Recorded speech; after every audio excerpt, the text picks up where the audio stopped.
Hello students, मैं self B N Singh from solar technology. अभी हम सिलिंड्रिकल कैपेसिटर के बारे में हम लोग पढ़ रहे हैं।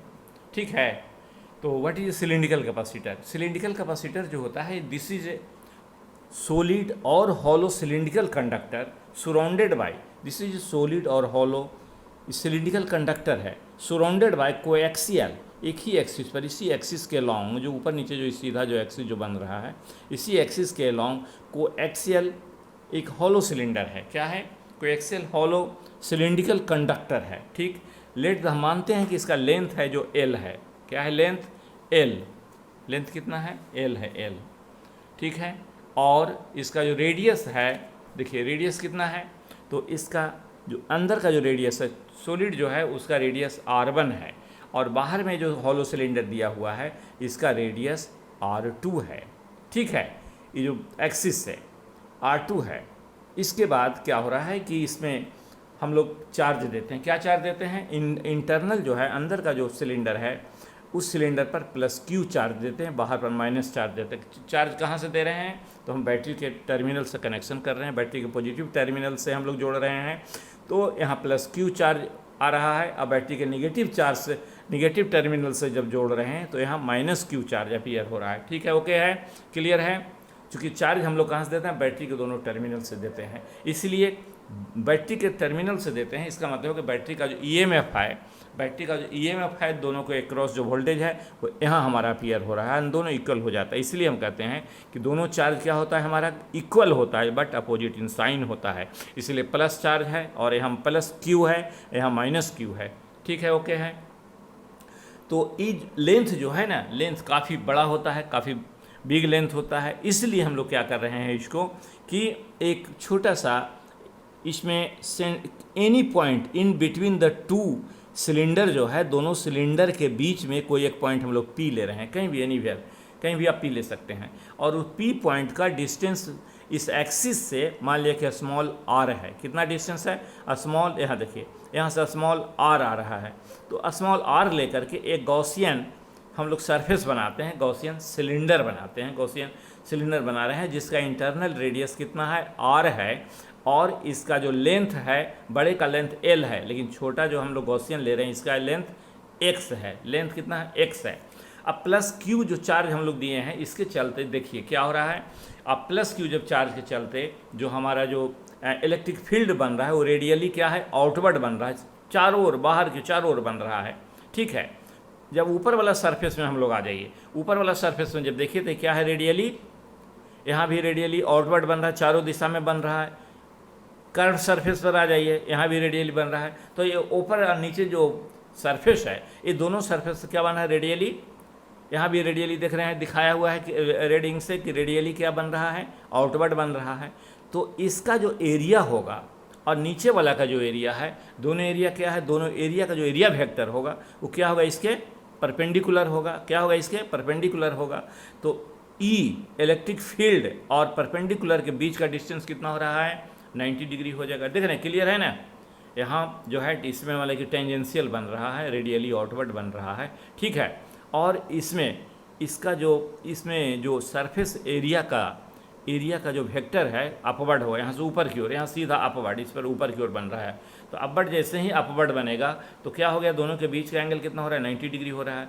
ई और या नॉर्मल कहिए या आप एरिया कहिए, एरिया वेक्टर कहिए, दोनों के बीच का सरफेस वेक्टर, जो सरफेस एरिया वेक्टर कहिए, दोनों के बीच का एंगल 90 डिग्री हो रहा है। तो हमारा E.ds जो होगा कितना हो जाएगा?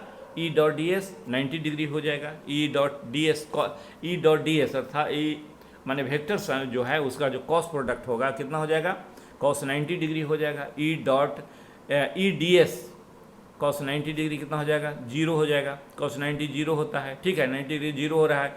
तो कहने का मतलब हुआ कि इस पर जो फ्लक्स जो हमारा बन रहा है ऊपर और नीचे की ओर, वो क्या कितना बन रहा है? कितना आ रहा है? 0 हो रहा है।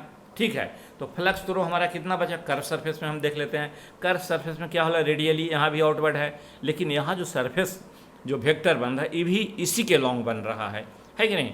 तो दोनों के बीच का कोण कितना हो रहा है? 0 डिग्री हो रहा है। इसलिए सरफेस एरिया के लॉन्ग E.ds जो बन रहा है दैट इज इक्वल टू जो होगा E.ds cos 0 डिग्री हो रहा है। ठीक है, 5 बराबर कितना हो रहा है E dot zero, zero degree कितना हो रहा है 1 आता है, 1 आता है, यूनिट आता है, ठीक है। इसलिए इसको हम दिखा रहे हैं यहाँ पर ई डी एस, सिर्फ लिख रहे हैं integration of E D S, ठीक है। इक्वल टू सरफेस इंटीग्रल, यहाँ भी सरफेस इंटीग्रल है, तो surface integral E D S, E चूँकि यूनिफॉर्म है, यूनिफॉर्म होने के चलते मानते हैं कि यूनिफॉर्म मतलब कांस्टेंट है, सरफेस चारों और सारी इस सरफेस पर, पूरा सरफेस पर कांस्टेंट है, ठीक है।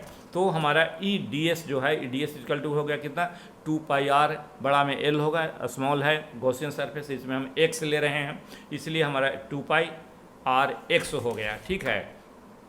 इसका सरकमफेरेंस से हम लेंथ को गुना कर रहे हैं, हमारा एरिया निकल बन रहा है सरफेस एरिया, इसलिए charge enclosed by the Gaussian surface कितना रहा क्यू एन बराबर क्यू बटा एल, क्यू क्या हुआ, क्यू बटा एल क्या हुआ, charge per unit length, charge per unit length, और उसको हम पर यूनिट लेंथ निकल हुए एक्स से गुना करेंगे तो टोटल चार्ज आ गया एक्स में, एक्स लेंथ के अंदर में कितना trapped, in side the trapped कितना चार्ज है, सो निकल गया, चूँकि चार्ज प्लस क्यू के चलते हो रहा है, तो चार्ज हमारा कितना रहा है क्यू बटा एल इंटू एक्स, यही क्यू इन हो गया, बटा साइलन जीरो हम दे देंगे फ्लक्स में।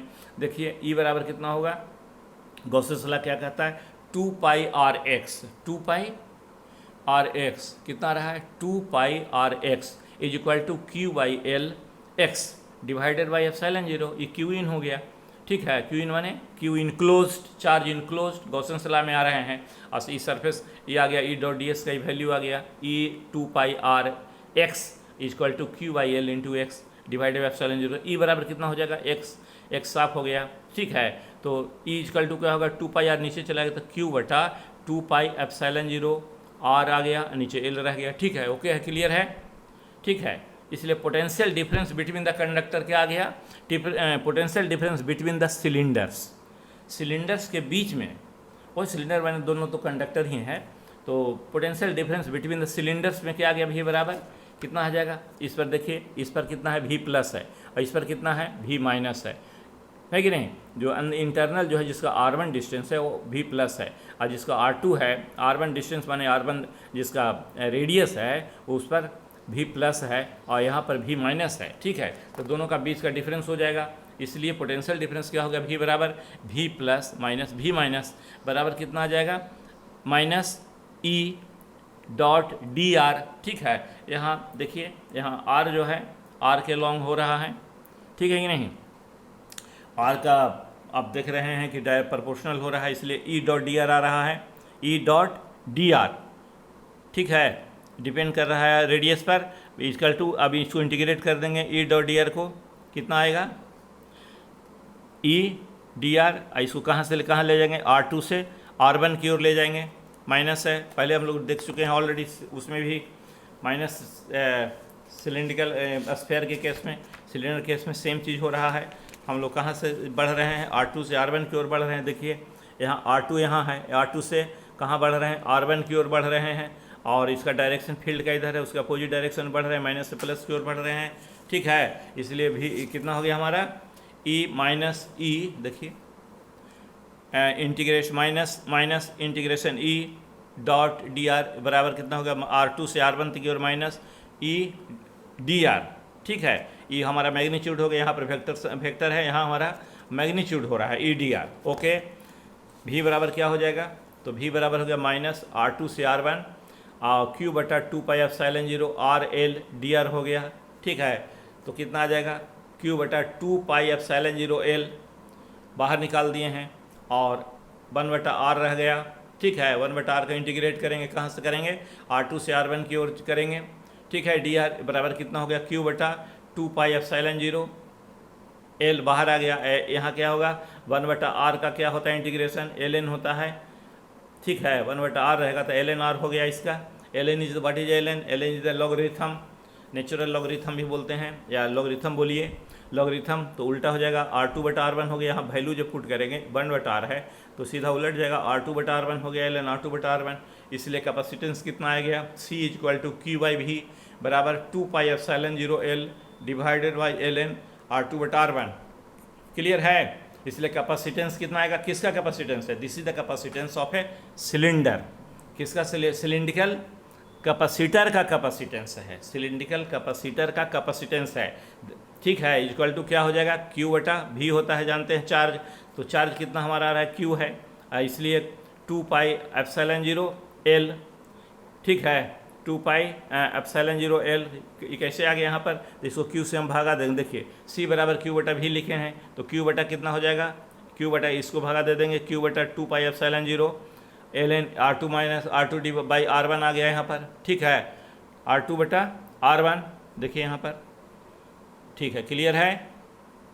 बराबर कितना, क्यू क्यू कट गया, नीचे से ऊपर चला जाएगा, था 2 पाई एप्सिलॉन 0 एल ऊपर चला गया, और नीचे कितना बचेगा, एल एन R2 बटा R1 रह गया नीचे। इसको यहाँ हम दिखा रहे हैं, सी बराबर क्यू बाई, इसी को यहाँ हम रिफ्लेक्ट कर रहे हैं, सी इक्वल टू क्यू बटा भी बराबर 2 pi epsilon 0 L divided by L N R2 बटा R1। This is the capacitance of है, क्या चीज़ का है, सिलेंडर, सिलिंड्रिकल कैपेसिटर का है, इसलिए आप इसको याद रखेंगे और इसको देखिए ठीक से। इसके बाद हम लोग प्रॉब्लम्स वगैरह बनाएंगे, और इसके बाद हम लोग और भी कुछ और भी हम लोग बाद में फिर पढ़ना है, इसका प्रॉब्लम्स वगैरह बनाना है। टिल दैट आप इसको पसंद आ रही है, अच्छा लग रहा है आपको, तो पढ़िए, मेहनत कीजिए, फार्मूला सब याद रखिए। ठीक है, थैंक यू वेरी मच। आप लोग लाइक कीजिए और सब्सक्राइब कीजिए। ओके।